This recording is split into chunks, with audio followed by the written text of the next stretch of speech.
on the TV was the big UFC fight. Yeah. Which I was, as they say, beside myself. Well, did you have a little investment in that?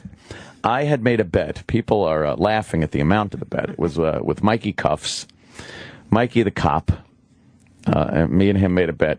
$25. That was your bet? That was it. Mr. Harding from Cuckoo's Nest made the same bet with McMurphy.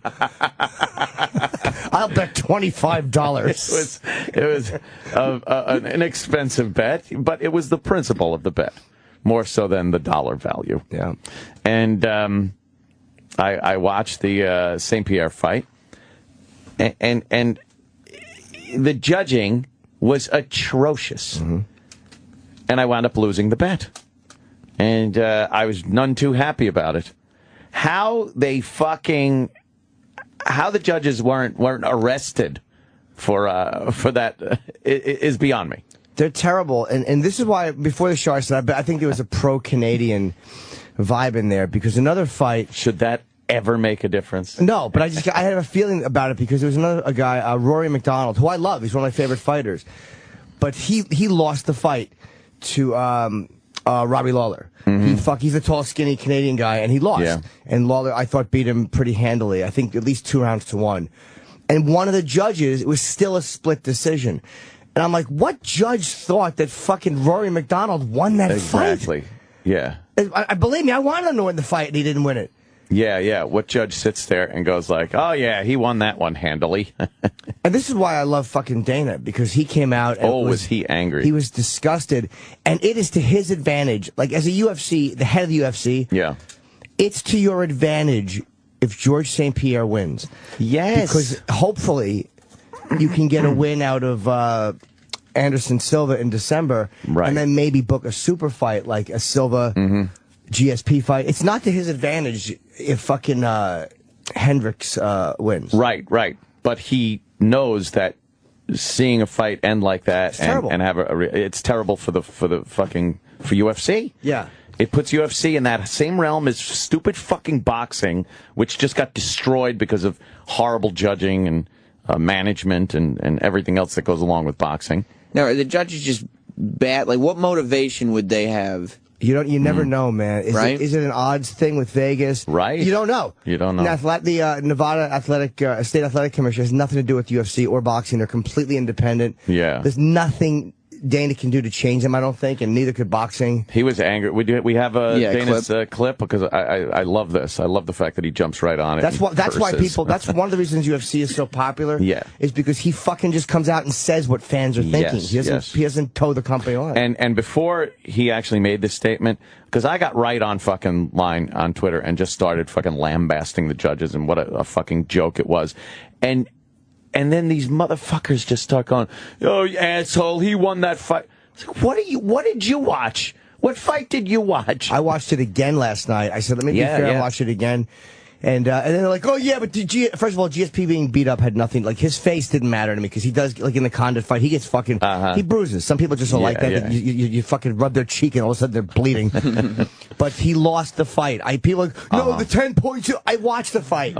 He lost the fight. He lost the fucking fight. And then Dana comes out and says he lost the fight. Of course he did. And I think Dana would know pretty well if somebody's winning or losing a fight. So go fuck yourselves. It's in Dana's best interest to side with the judges. And, well, no, they're not that bad. You know what I mean? He doesn't want people to know necessarily that the judges are bad, but he's being honest. And he got the result, which was a George St-Pierre win, which again sets up a fight with Anderson Silva or whatever, which is a tremendous financial gain. And he still came out and he goes, it's bullshit. He wants the judging to be fair and to be right, and that's why I think people like him so much. A super fight, but at what cost, Jim? At what cost? Yeah, I mean, Rogan said it. In the ring, Rogan said it. You know, it's like, and these are guys that love George St-Pierre. Yeah. These are not guys that are fucking invested in him losing. But he said to Hendricks in the ring, he's like, a lot of people, myself included, think you won this fight. Because you look like a fucking moron if you're standing there. If you're Joe Rogan, you're in that ring, and you go along with the horrible decision of the judges. You look like you're some dumb crony. Right. That's not Rogan. That's not his fucking personality, you know. or Dana. They say what's on their mind. And Dana knows, too, that the whole selling point of the UFC is that it's real. Like, the integrity of the product depends on... Unlike that fucking horrible wrestling stuff you watch. And boxing, because people stopped watching that. Yeah. Because they couldn't depend on the result anymore. Yes. One of the reasons boxing got stopped being watched is, like, you just didn't get the fights you wanted. It took too long. And I'm thinking that while I was watching this fight. Yeah, it's true. I was like, I like Hendricks a lot, or Johnny Hendrick, and his big left hand. Like, I want to see him fight St-Pierre, and I got the fight. Yeah. I want to see the Anderson Silva fucking Weidman rematch. I got that fight. It's coming. It's like every fight you want, they give you. Fuck boxing, man. Yeah. All right, let's hear Dana's reaction to this horrible. And I know it's Hendrick, and I've been saying Hendricks before you start killing me on Twitter. Hendrick, yeah. All right. This is a fight. It's whoever inflicts the most damage. You get hurt, you get wobbled, you get dropped. I'm blown away that George St-Pierre won that fight. And listen, I'm a promoter. He's the biggest pay-per-view star on the fucking planet for me, and I still don't think he won that fight. I want what's fair, and that wasn't fair. I think the Nevada State Athletic Commission is atrocious. I think the governor needs to step in immediately before these guys destroy this sport like they did boxing. Who has the next question? What alternatives are there, and specifically to Nevada? The alternatives are that the governor needs to step in and fix the incompetence that is happening in the state of Nevada that used to be the best commission in the world. It's absolute 100% incompetence. And it needs to stop. It needs that. I'm fucking scared to come back here and do fights. I'm afraid of this state. Jesus. How fucking great is that? Yeah, that's an honest fucking statement right there. Yes, Hendricks. I was saying it with an S, and then I thought I was wrong, and it's with an S. I'm a dummy. How much do you love that statement, though?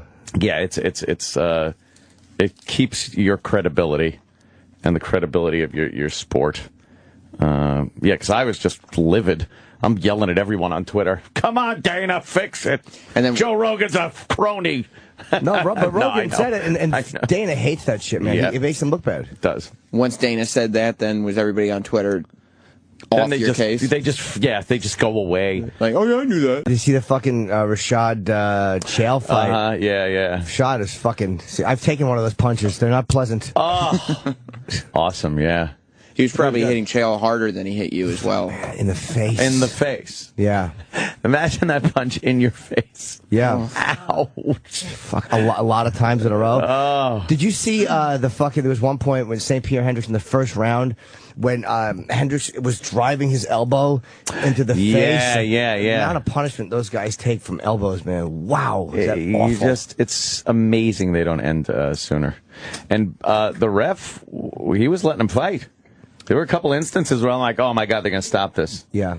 And, the ref didn't stop it. He stood them up a lot more than I thought he would. Like, a couple times they were in the middle of the ring and they were actually standing and he broke them up to fight. Sometimes, like, the guys are just both taking a break. Yeah. A jiu-jitsu move, they'll stand them up. I didn't think they were doing that, and he was still... Yeah. He was, like, almost over-managing. He was, like, Tony La Russa-ing the whole thing. But the best one is Herb Dean, the black guy. I think he's the best ref in UFC. It was, aside from the horrible judging, it was pretty good. I kind of liked it. Yeah. That's some of that conditioning that I will never be able to understand. Jesus. Not only do you have to have your body ready to fight, like every, 4 to 6 months, but you have to condition your body to take a massive beating. I don't know how you do that. Every 4 to 6 months. Yeah, how could you? How do you even condition your body to fucking take a beating? Just be hurt. Did you see those fucking with those kicks when St-Pierre and Hendricks were kind of like grabbing each other? Hendricks was doing those fucking knees to the thighs. Just pull the knee up and in the thigh, and his thighs are just jerking back. You know how much that hurts? And to get a big Charlie horse right there in the middle of the ring. That's like, ow. Like, that's part of it. Like, not only do you have to protect your face and be like, okay, if I duck and weave here, every part of your body is vulnerable. You can get kneed in the thigh. Yeah, which would really hurt. Yeah. I remember getting that cramp in my leg and screaming in pain, and my father told me, next time I hear you scream like that, you better have an arrow in your chest. Right. So that's got to hurt. Too bad he didn't say in your head you might have been Steve Martin. Ooh. You might have become a very famous comedian. I get it, Jim. Good. That's what happened. As I said that, I just you better keep explaining until the break.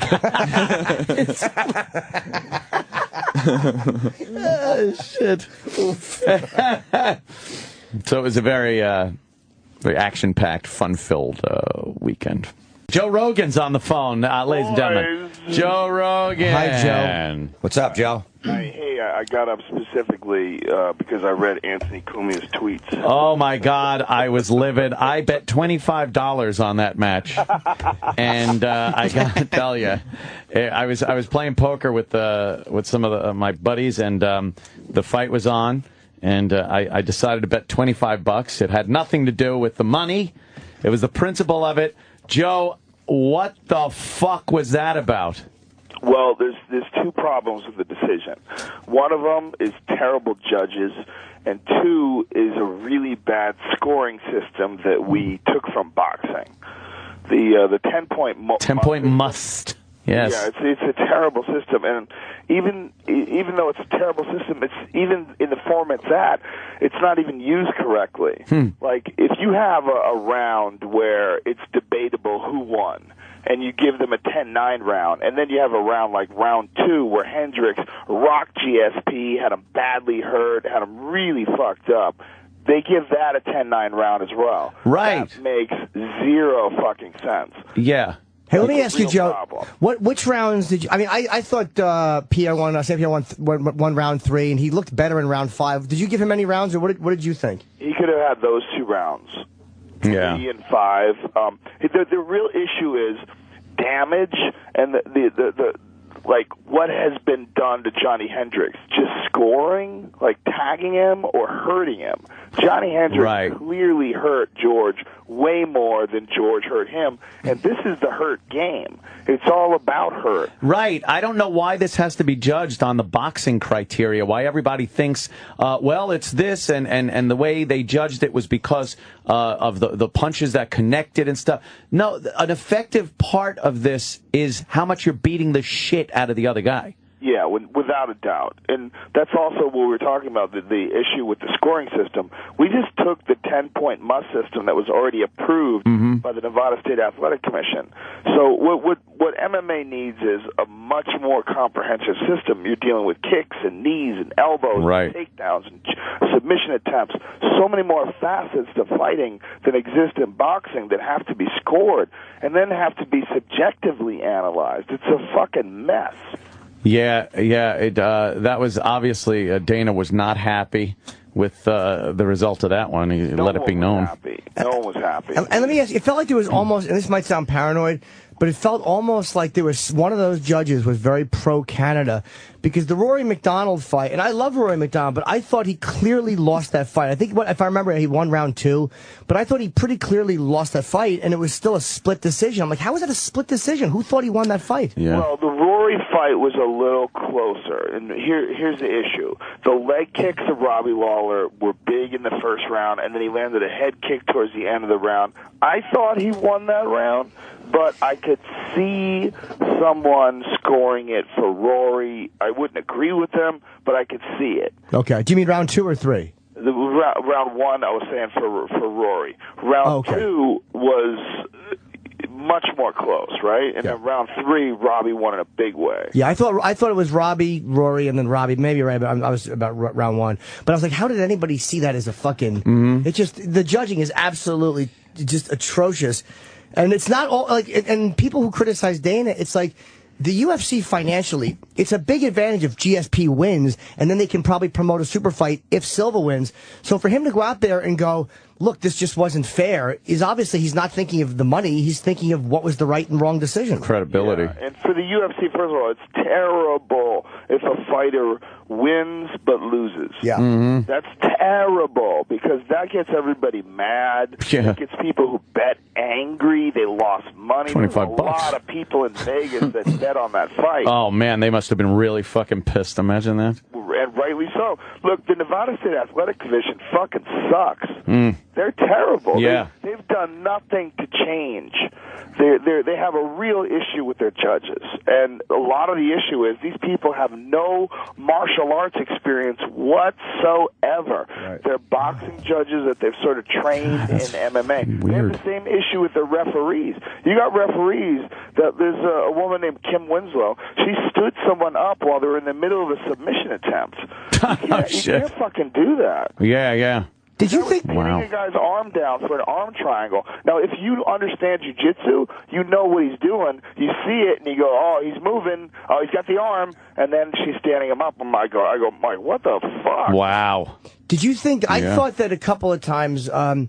Who was the Asian referee? What's his name? Mario. Yeah. I thought that he a couple of times made them stand when they were just kind of locked up in the middle, and he broke it up. I thought a couple of times he was a little bit invasive, where he shouldn't have been too. You're absolutely right. Yeah, I didn't like that either. I don't know what they're doing. You know, there's a lot of the referees are standing people up and breaking people apart when they're fighting. Part of the fighting is you're trying to get a guy to the ground. It's a struggle, and if it doesn't work out, it doesn't mean that you got to separate them and make them strike for the fucking meathead fans. They're trying to bring the fight to the ground. You got to let them fight. That's part of the fight. If you can watch a fucking baseball game, that's the most boring shit ever. If you can watch that, you can't watch these two guys clinch in Mortal Kombat, trying to drag each other to the ground where they're going to strangle each other. Yeah, people are these fucking knuckleheads. People are so used to boxing where if they're clinching, it's there isn't any action going on.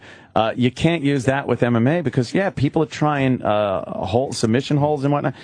Why would you get in there and bust up the two guys that are trying to actually work a hold? So, exactly. Hey, Joe, so what can the UFC do about this so it doesn't happen again? They can't do anything.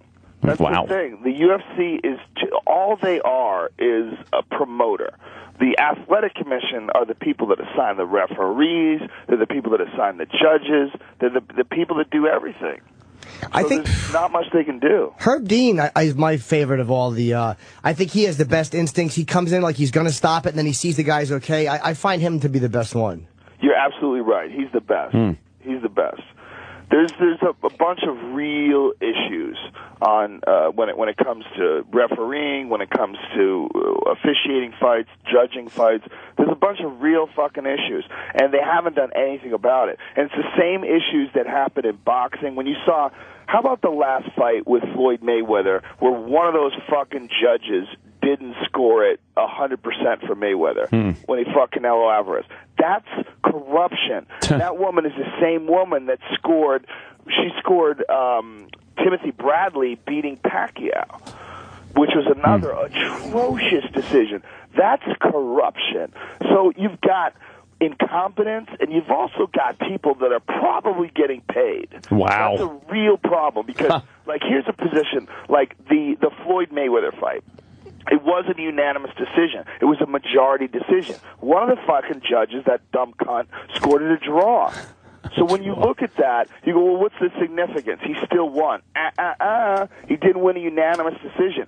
And the betting on unanimous decision was huge. Wow. Because most of Floyd Mayweather's fights are won by unanimous decision. Almost all of them. The last time he stopped a guy, I believe, was Ricky Hatton. That was the last fight he stopped. Everyone knows he has brittle hands, so he doesn't blast guys. Oh, no, you know what? He stopped that other kid, too, who was turning away, and he punched him. So people don't realize you could bet on whether it's a unanimous decision or not. Right, so that's where a gambler can influence a judge. A gambler with a fuckload of money can come to a judge and say, listen, everybody knows Floyd's going to win this fight, but if one judge has it a draw, that's not going to hurt anybody, right? Oh, man. So one guy steps in and bets, a fucking $1 million on a 5-to-1 shot that it's a majority decision win.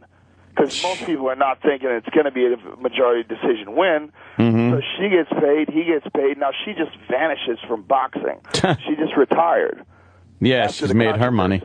C.J. Ross, I believe her name was. Oh, she retired? Yeah, she said, well, I'm going to step away for a little bit. Take care. See ya. Later. Yeah. Yeah, they stink, those judges, mate. Yeah, that's a great point. I always thought the fact that it's in Vegas and they're so close to the casinos and so close to the gamblers, it's got to be very difficult to not allow that to influence you as a judge when you have so much power. Oh, no doubt. And you're in fucking Vegas. It's the dirtiest place ever when it comes to that. It's a place that was founded on corruption. Yeah, yeah. Is it only Vegas that you have these problems with? Well, you know, look, I love Vegas. I don't think there's anything wrong with Vegas. I think there's wrong with people. When it comes to money and influence and just being incompetent, a lot of people just fucking suck. Yeah, yeah. And then there's also the issue that people get into power and they're essentially politicians. If they revamp the system, they would have to admit that they were wrong. And then someone has to come along and say, well, what the fuck were you guys doing back in this fight? And how come you didn't do it after that fight? So it becomes an issue of admitting that you fucked up in the first place. So you guys have there's no recourse, there's nowhere to go. I mean, Dana was talking about, getting the governor involved. Well, he's right, because when you're dealing with athletic commissions, they're all people that are essentially government workers.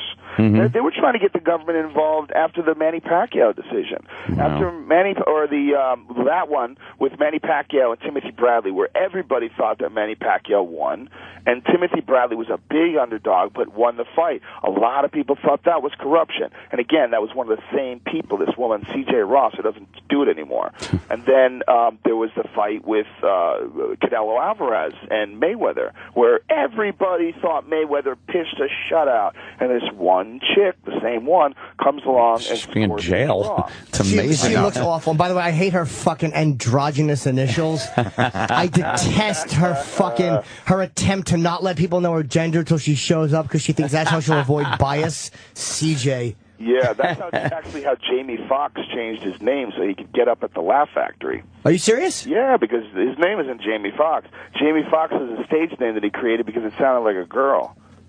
Oh my God, that's amazing. Holy shit. That's amazing. Wow, it does. The Laugh Factory, it's actually kind of genius. It really is. I went the same direction, but cunt McGillicuddy never flew. Well, that makes sense, dude. Yeah. But by the way, Bob Kelly tweeted me, and he might have texted me that they're going to do a rematch in Dallas, which is where I guess Johnny is from. Is that not true, or is that just being true? They may do that. Here's another issue that I haven't talked about before, but I'll talk about with you guys. I think George should retire. And one of the reasons why I think George should retire is George was on my podcast, and he was which is also available on the Opie and Anthony channel on yes. radio. And he was talking about being abducted by aliens. Come on. Yeah, and I was going, you think you get abducted by aliens? He was like, there are times when I am driving my car, he starts talking about, like, missing time. Like, he started talking about how he's driving his car, and all of a sudden he's at home, and he has no idea where he got there. Yeah, I've had that happen. It's not aliens, that's for sure. Do you think it's alcohol? Do you think it's Alzheimer's or something? I think it's head kicks and punches. Oh, okay. From the planet Jägermeister. That's usually the problem. Well, he mentioned the memory too in the post-game interview. Yeah, well, that was that fight. That fight after the fight, he had some serious memory loss. Holy fuck! I think he's taking too many shots. And an interesting statistic is that George has taken more punches and kicks in the last 3 fights than any of his fights ever. In fact, 50% of the shots that he's taken in his entire career were in the last 3 fights. Yeah, when you're at that point, you got to get the fuck out, or you're just going to be a disaster. I know the UFC probably doesn't want to hear me say that. I know that, that could be a huge rematch. First of all, I think they should just give Johnny Hendricks the belt. I think Johnny Hendricks won that fight. I think that there's real problems with judging, and I don't think that there should be a way that a guy could win a fight but yet lose a fight. I think there's got to be a way they can step in and figure out how to, if it's a unanimous sort of a verdict like this, where everyone across the board, almost every expert, there's a few contrarians out there that of course it was scored, if you score it, you could score it for GSP, and I've read a lot of really fucking dumb people that thought GSP tapped in the first round. No, you mean Johnny Hendricks, because he was moving his hand, but he did not tap. He was. He did not tap in the first round. People are fucking retarded. Didn't it almost look like? Because I saw him move his hand like that later in the fight too, but he was standing up, and it was almost like a judging thing, like almost like a stutter step, but he was doing with his hand. It didn't look like a tap. Well, he's trying to figure out what to do with his hips. He's trying to figure out how to. Well, when you got a guy on top of you and he's mounting you and he's trying to choke you, the options are twofold. One, you got to figure out how to push him off you, and two, you got to figure out how to separate the choke. So he's got to figure out what to do. So he's in the middle of trying to decide how tight is his choke, and that depends on like which way he's twisting his neck. Can he twist his neck out of it? Can he tuck his chin? Should he put his hands on his hips, or should he grab the choke? And so he probably had like a moment of hesitation. Yeah, he's like, and it looks like you're tapping, but it's not a tap. You don't tap that quick. The only way you tap that quick is if a guy is ripping your fucking neck off your head. And that just wasn't happening. Can I pull your head off your neck? I was impressed with Johnny Hendricks, dude. I thought he was like kind of like fucking Roy Nelson, where he had one big punch, but his with his left. I'm like, this is a GSP is going to kick the shit out of him. I was completely wrong. He's much more rounded than I gave him credit for. He's a badass wrestler. Those badass wrestlers, when you're dealing with a guy who's a two-time Division I national champion, wrestling is the gruelest fucking sport on the planet. And when you're dealing with a guy who's gone through the ranks of amateur wrestling and gotten to the top, you're dealing with a guy who knows how to compete, he knows how to win. Mentally, they're incredibly strong.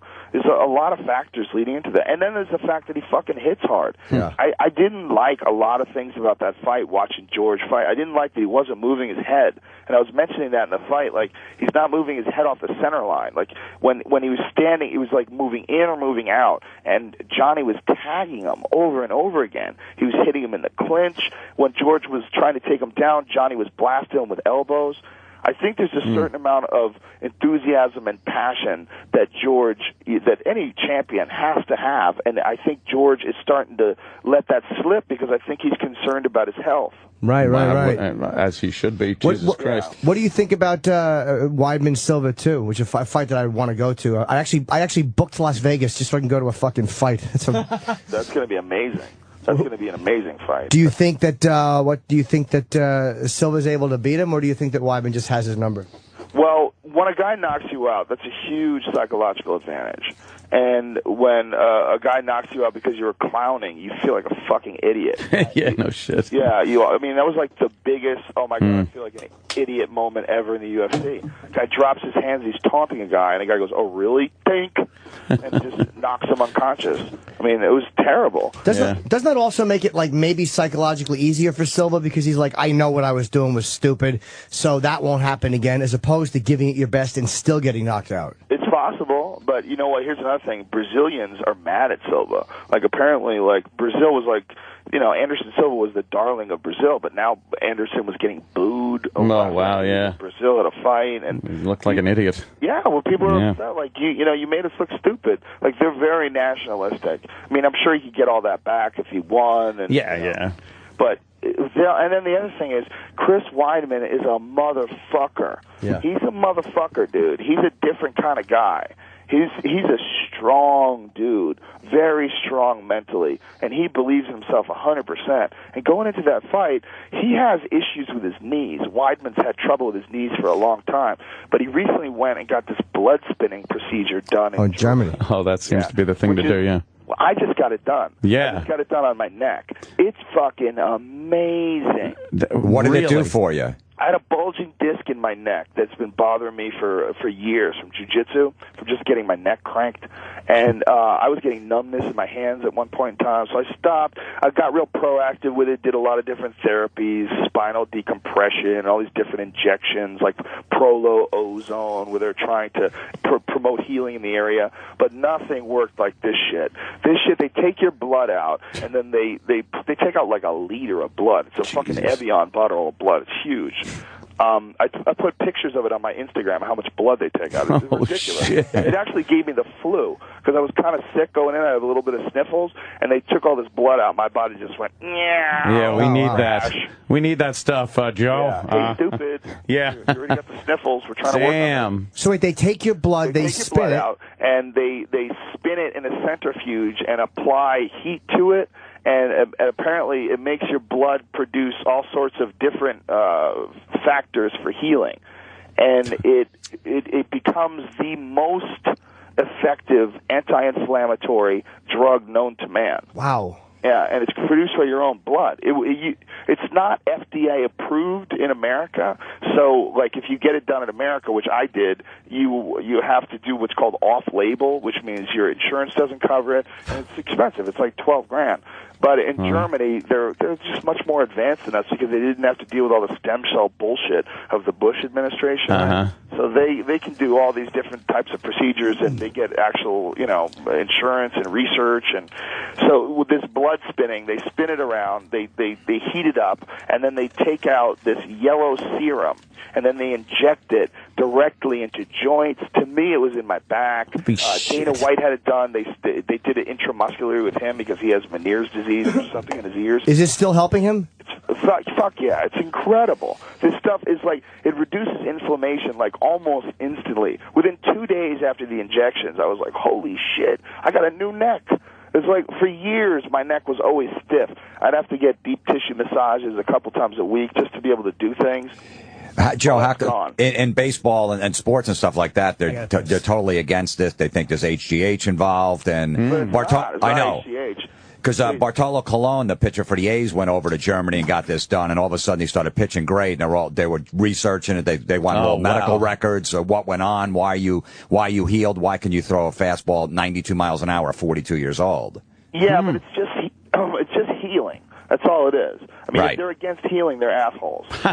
This isn't anything there's no, like, steroids or superhuman effects or anything where it's making you grow extra muscle or thicken your tendons.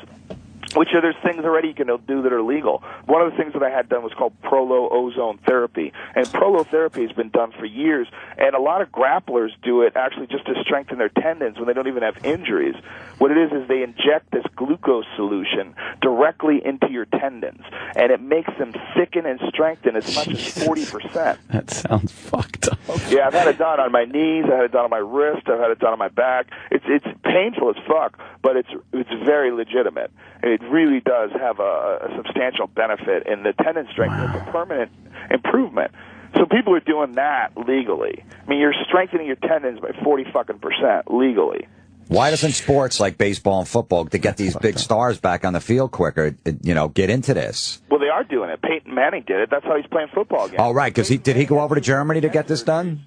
What's that? Did he go over to Germany to get that? Yeah. He was ready to retire.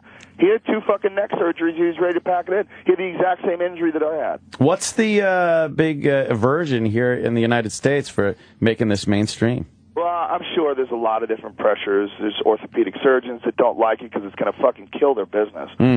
People that are doing hip surgeries. There's people that they're sawing the top of people's hips off. Yeah. They saw your fucking femur off, replace it with this mechanical joint that's not necessary if you go and get this Regenokine in a lot of circumstances. Wow. It's called Regenokine. And Regenokine, but you can read about it online. They explain all the different things that it does. Joe, you ever see when they saw the top of the femur off and then they fucking mallet hammer that metal fucking ball in there? Yes. Oh, it's crazy looking. It's horrific. I had a friend who had it done recently. Really? It's amazing. 6 weeks later, actually, another friend, Mark Coleman, the former UFC heavyweight champion, he had his done. Really? His hips were shot. All those years of grueling wrestling practice rips your cartilage apart and gives you arthritis in your knees. It's pretty amazing. I mean, if there's another way to do it, obviously, that would be the better way. But it is amazing that they figured out how to fucking put a metal goddamn ball joint on your leg and shove it back into the fucking socket. It is amazing. And if it was the best option, right. But obviously the best option is getting your body to heal quicker. Because once they do that, once they saw that thing off, that's it, man. You don't have that anymore. So you're going to have to deal with that forever. If it goes, those things are only good for like 10, 15 years, I think, too. So, or maybe 25, whatever it is. But there's a finite amount of time those mechanical joints are good for. Yeah. They're going to have to replace it with a new one. There's always this image that that surgery is always very delicate, and you see the doctor with the scalpel doing this very delicate maneuver, and then you watch these shows, they're literally taking a hammer and chisel and fucking like banging at the guy's hips and using a sawzall like his fucking carpenter notching a header. It's unbelievably hard to watch. Yeah, it's terrifying shit, man. Those doctors, there's a lot of them that specialize in that, and they're ready to look. For me, I went to a doctor, and he was like, hey, you know, you're going to need to get surgery. We're going to have to cut you open. We're going to have to chop a piece of your disc out. And the other option is we can replace it with an artificial disc. Like, they were saying that it was just a matter of time that I had to get surgery. Christ. You're going to deal with this no matter what. You got to get surgery. Yeah. This Regenikine shit, boom, done. 6 millimeter bulge in my neck, gone, vanished. How big is 6 millimeters? My neck. How many inches is that, 6 millimeters? It's about the size of your cock. Oh, That's an inch. Length or girth? I don't know. It's not that big. Half inch? 6 mil, yeah, it's about a half an inch. Oh, wow, Not okay. even a half an inch, I don't think. Yeah. But it's significant enough that it was numbing my hands. It was pressing against the nerves. Wow. Now, is there anything else that's good for besides inflammation? Because that just seems like there's got to be a bunch of other stuff that you can do with the blood if it's spun like that. Will that help with any other ailments? Well, inflammation is the big one, but what's going on is that they're figuring out a bunch of different ways to use your body's own tissue to heal itself. There's stem cell procedures that are being done now, and they're going to figure out within 2 years, the same guy, Dr. Peter Welling in Germany, they're figuring out a way to restart your body's production of collagen, which is the reason why people get wrinkles in the first place. Wow. So all these people that have, like, you know, had plastic surgery and has their necks pulled back to hide their wrinkles, that's not going to be necessary anymore. They're going to give you a shot, and your body's going to kickstart your production of collagen, and you're going to look like you're fucking 25 again. But will it be able to go retroactive? Because I'm hanging in there at 45. But I'm fantastic, Jimmy. Oh, Joe, from your lips to God's ears. But I'm starting to look kind of like a fucking bag of shit. So I'm like, well, wait till you'll be 47. I'll be out. 2 more years. Yeah, but they won't give me the first shot of treatment. So I'm thinking 50. Then I'll have to fly over to Germany and fucking have a nice new face put on, and then maybe hire someone to shit on it. Yes, exactly. Nice shit video. Well, there's probably, there's probably going to be some shit in the future that's going to change us from the ground up. I mean, what we're dealing with is the steps, the baby steps of this new technology when it comes to the healing of the body, new understanding of the healing of the body that they're just getting into now. Yeah, everything else seemed to, up till now, medically, to be very intrusive on the body instead of working with it. And if you could get on the genetic level to get the body to, reboot, like you said, like a fucking computer, just reboot the body and have it start making stuff that it made before anyway. Like, why the hell did it stop? If they could figure that out, instead of going in and hacking things out and being more intrusive, I think it'd be great. Yeah, they're going to figure out a way to genetically alter the human body and change it, not just in terms of healing, but they're going to be able to design people. Within 100, 200 years, you're not going to have any ugly people left. Oh, man, Hitler was born way too early. He could have really appreciated this type of technology. It's true. I mean, everything that he wanted to do, creating the Aryan race, right, perfect super race. But it's not even just going to be that. Think about these freaks that are like furries that want to be giant mascots. Yeah. They're going to be real mascots. Like, they're going to be able to do that. They're going to be able to give you a dick like a carpet roll. They're going to be able to give you wings. You're going to be able to genetically manipulate the human body. Fucking X-Men shit. Shapes. Yeah. 100%.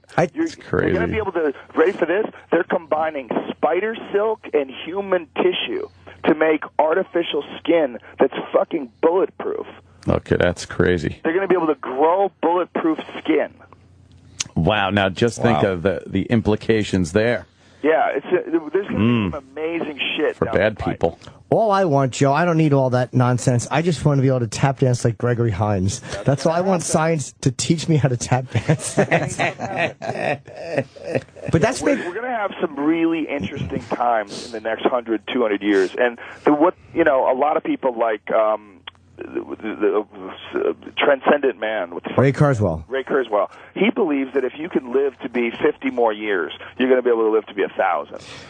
He believes that we're literally on the cusp, and that within the next 50 years, the technologies that they're working on right now for life extension are going to kick into the point where they're going to be able to, things like this, where they're healing your body using your body's own tissue, using your body's own blood cells. This is just the baby steps. This is essentially like creating the transistor that's going to lead to the iPhone, in 100 years. Right, and then it just exponentially, you'll be living longer. Yeah. Just like they have with computer memory and things like that. But not just living longer, they're going to be able to alter the human body and change its form into anything they want. When you're getting to a point where they're able to 3D print guns, which is what they're doing now, where essentially you get the raw materials, you throw them into this machine, then you get the design, you print it out. You guys had Jeff Dunham in there, remember? Yeah, with his printer. With dummy heads. Yeah. Fascinating stuff. But they're using that now to print out organs. They're using that now to print out body parts. They're going to be able to make guns, and then they're going to eventually be able to do that with tissue. They're going to be able to do that with body parts. They're going to be able to make you a new fucking arm and a machine. And then they're going to be able to do that with the human body as far as changing the shape. We're going to have giants. We're going to have 10-foot-tall people.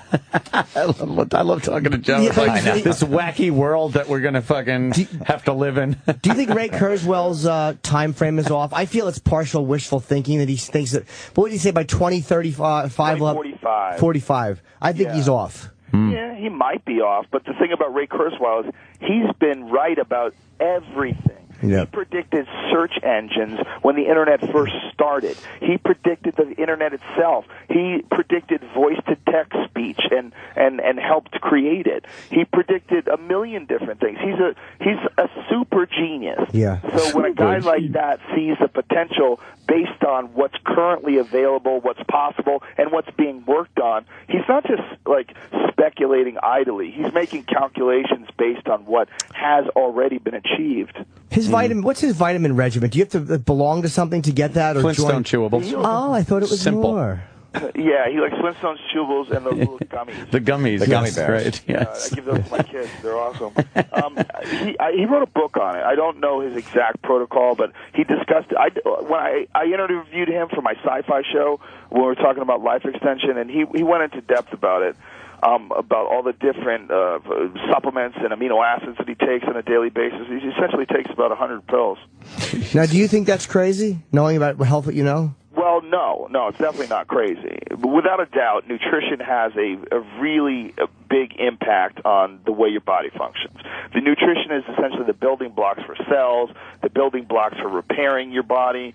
It's definitely, he's onto something. If there's certain things like nootropics, which are nutrients that are designed to enhance cognitive function, my company Onnit, that I own a piece of, Onnit.com, it's ONNIT, it's all about, we sell, it's a human optimization website, and we sell different supplements that are designed to enhance the way your body works. And one of them is a nutrient-rich supplement called Alpha Brain, which is based on this science, the science of creating these different supplements that enhance your brain's ability to produce neurotransmitters.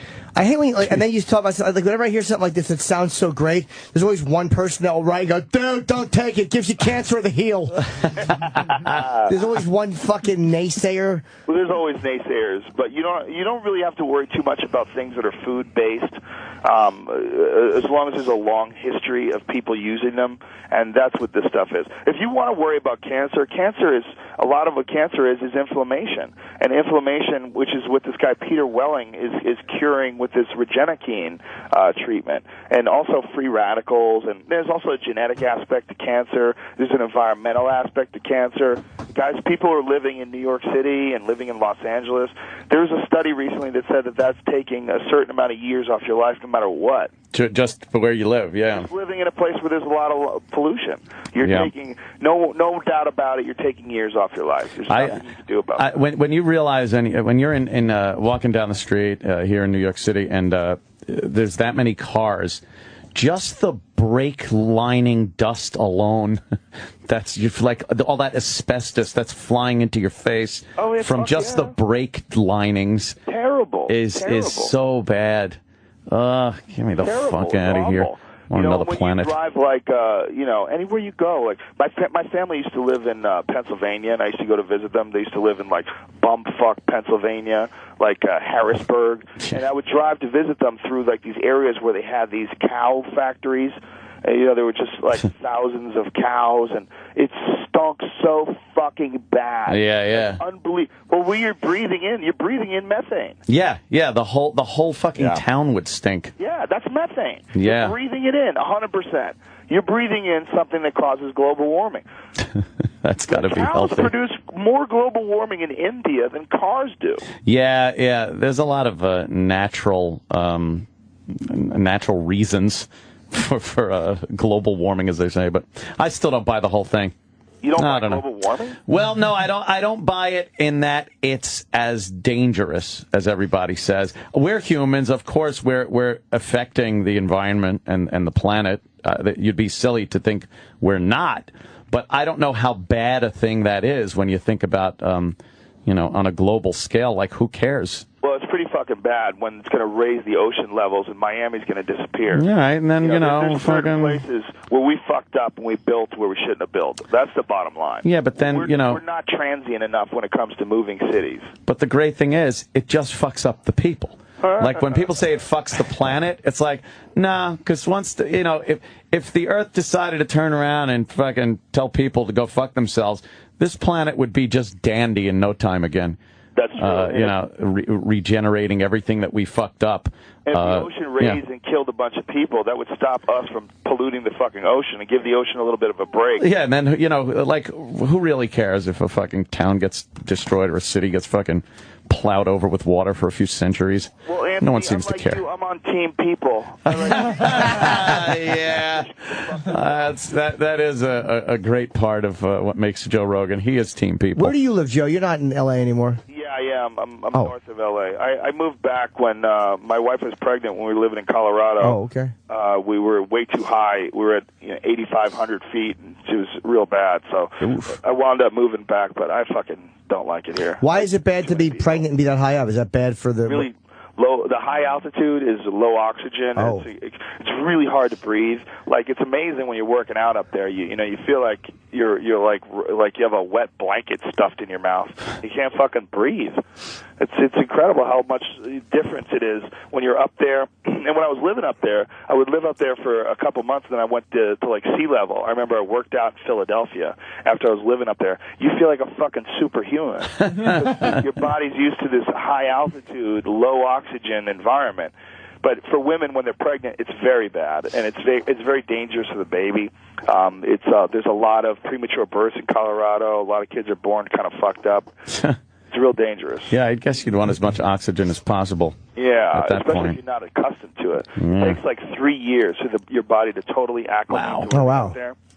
And you're supposed to be there all the time in order for it to acclimate. Like, if you're up there and then you spend a month in Hawaii, you're back to square one. Yeah, there's a football player on the Steelers. I think it's Ryan Clark, who can't play in Denver because he has some kind of condition where the altitude there, he might die if he plays. Is he scared of heights? That's very silly, Jim.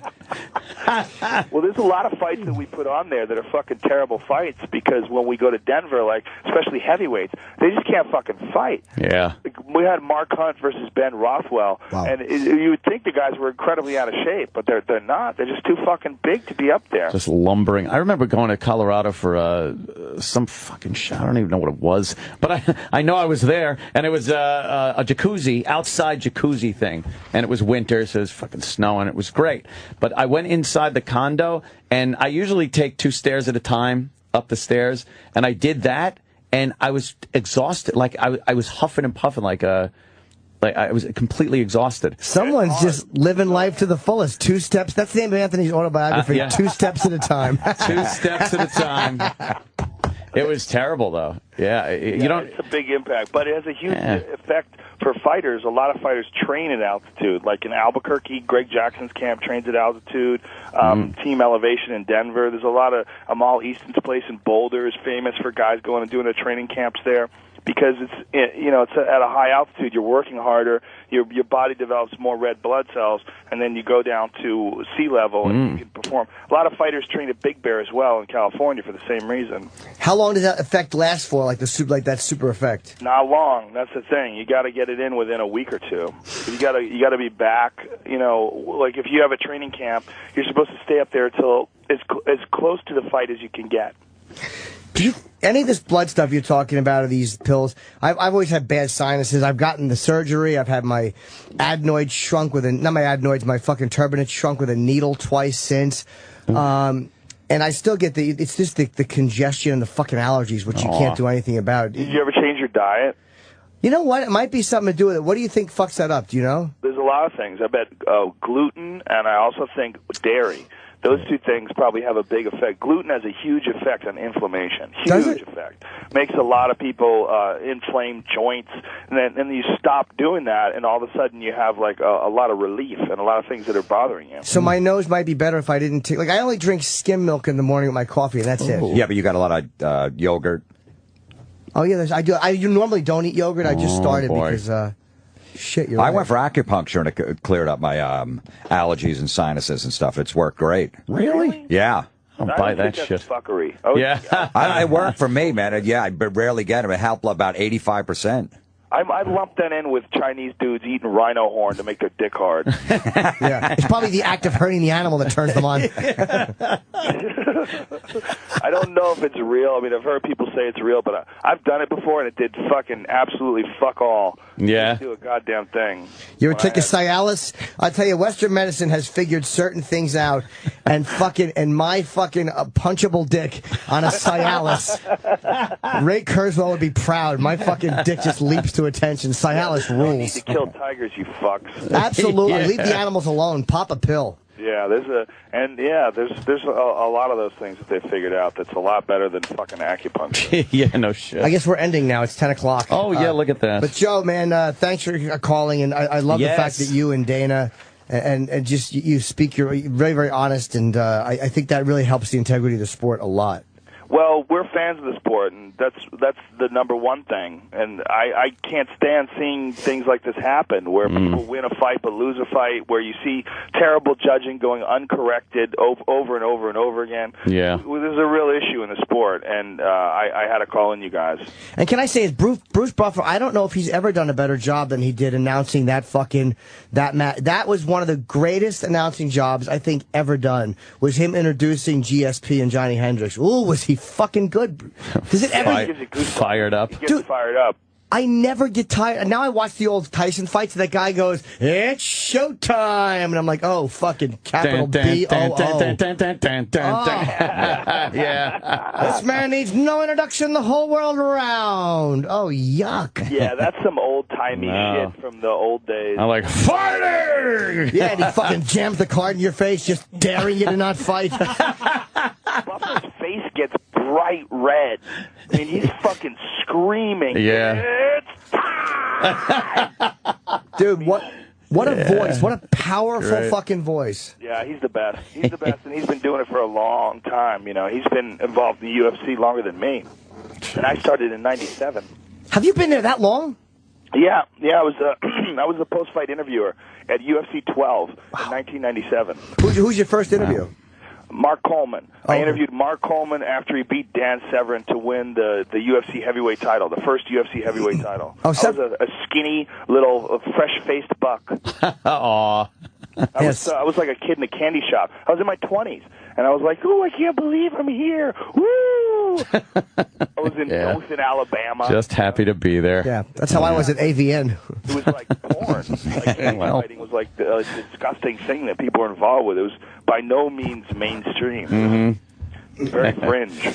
Well, Joe Rogan, Listen, thanks. I missed the fuck out of you guys. I'm coming in a day early in February for the UFC in Jersey, just to hang with you guys. Oh, cool, man. Good. Yeah. And I'll see you when I'm in Vegas over Anthony, why don't you come out? We'll have fun like last time. I know. We went to see Dice. We saw Dice. It was a blast. Let me tell you something. That was one of my favorite Vegas weekends Oh, ever. dude, Just I was... all of us hanging. Oh.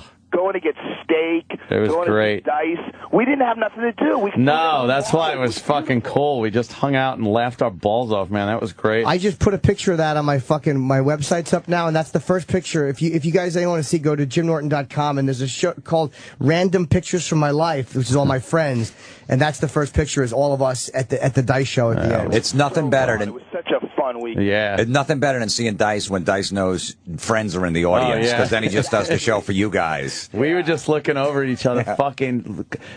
I was looking at Joe, and I thought I was laughing hard, and Joe's fucking like dying. We had such a great fucking time there. So fun. Yeah. So fun. All right, I love you guys. All right, buddy. All right, Joe, See you, man. thanks, man. Good talking to you, Jim. I haven't talked to you in Europe forever, Florentine. I know, it's been a long time, man. Next time I'm out in L.A., I'll pop in. Yeah, come on out, buddy. Absolutely.